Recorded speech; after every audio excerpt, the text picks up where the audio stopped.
Yo, so you're probably gonna think that this is about YouTube, because today actually marks the 18th video I'm posting on this channel since the beginning of the year.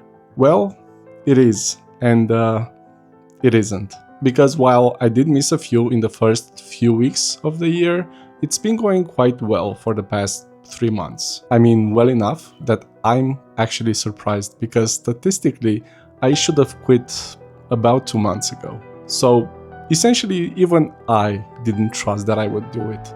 Yet, I did. And actually did more than that, because this week the scale crossed under 120 kilos for the first time in over 3.5 years now. So let's take a moment of silence for the loss of my precious fat. Yeah, nah, fuck that. Fuck fat. But yeah, I mean, continuing, yesterday I actually hit another PR on the bike while doing cardio. And now, like I said, I am posting my 18th video. I am filming on Monday and I'm gonna post it today as well. None of which would have actually happened if I hadn't figured out 3 things about what actually makes people stop quitting. So if you wanna hear more, let's talk about it. Yo, what's up? I'm Alex, and if you're new here, I'm in a year-long attempt to become the person I keep telling myself I'll be. I'm documenting everything in real time every single Monday. And let me show you something. Boom! There's one just like that below.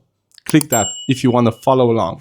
So, quick context, because I started this channel on January 1st, and the whole idea around it was to document my whole journey of losing about 30 kilos. But for the first 6 weeks, I actually procrastinated and used YouTube as a way to not do the actual weight loss work. So I essentially just watched the scale go from 130 to 133 point something. If you'd known the version of me who tried this stuff before, you've actually put money on me quitting by week 8 or, by 2, 3 maybe months. And to be honest, I almost did. But something, in the meantime shifted. 3 things actually, and those are the reason I'm still here, even 5 months later now. Thing 1, I made the commitment public. Because in the first video I have on this channel, I actually made the promise to myself that I'm gonna lose the weight and post every single week of this year. Behavioral economics actually has a name for this, and it's called a commitment device. And it's basically the idea that you can't trust your future self with hard things. So you build external structure that forces your hand when motivation runs out. Mine, in particular, is YouTube right now. Yours doesn't have to be. You can ask a friend to be your accountability partner. You can even go on Reddit.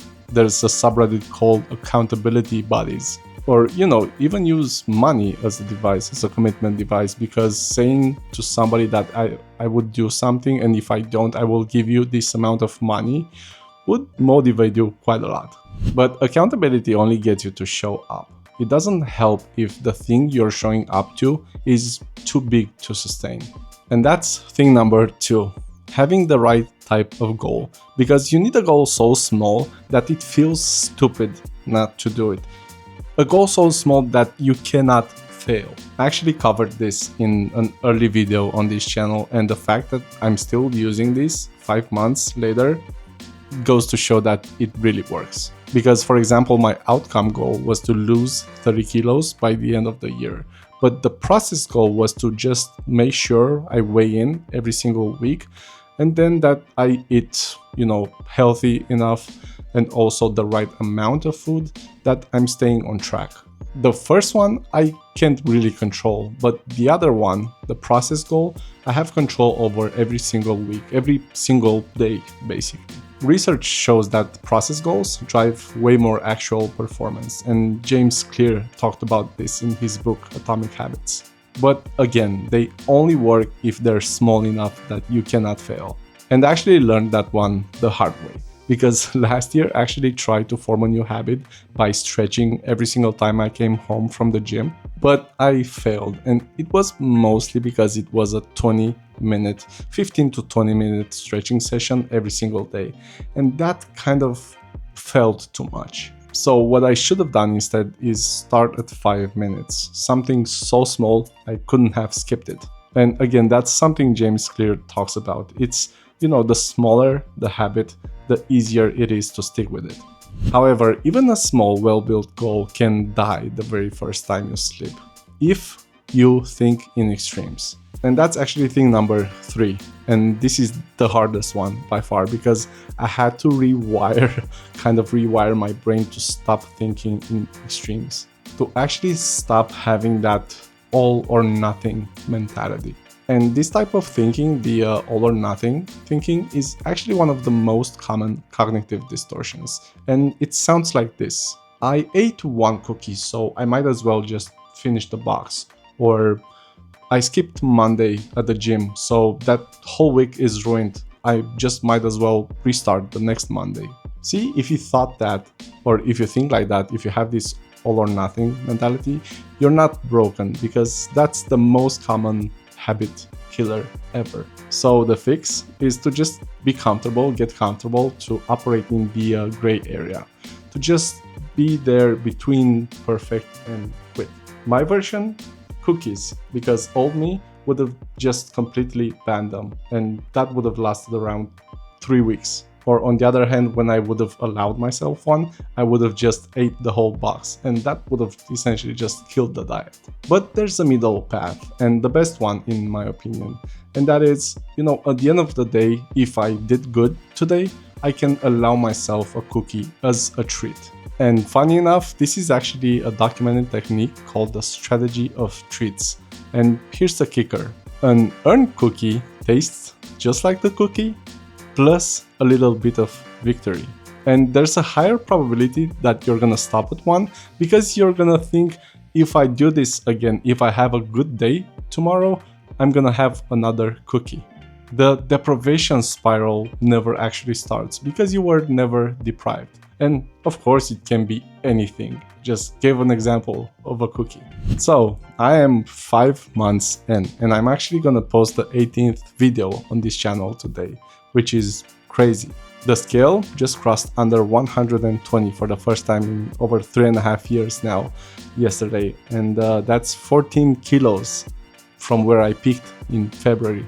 Yesterday, I also hit a personal best on the indoor bike, 32.22 kilometers in exactly 1 hour. And on top of all of that, and the best news ever last week, was that my partner and I actually just bought an apartment. And that's just because life kept moving along while I was busy not quitting. And I think none of this would have happened if I would have relied on motivation alone. So yeah, that's essentially the part I figured out in these past 5 months. I didn't necessarily get disciplined, I just stopped quitting. And those are kind of like 2 different things, because discipline is a trait people think you either have or you don't, while stopping quitting is actually a system you can build yourself. And at least for me, it was 3 things: accountability, process goals, size small, and just living in the gray area. And I honestly believe that anyone can build that, including the version of you that quit hundreds of times before. So drop a comment below with the thing you've quit most of the times, the one you keep abandoning, because I'm gonna be there, and it might even shape the next video I have.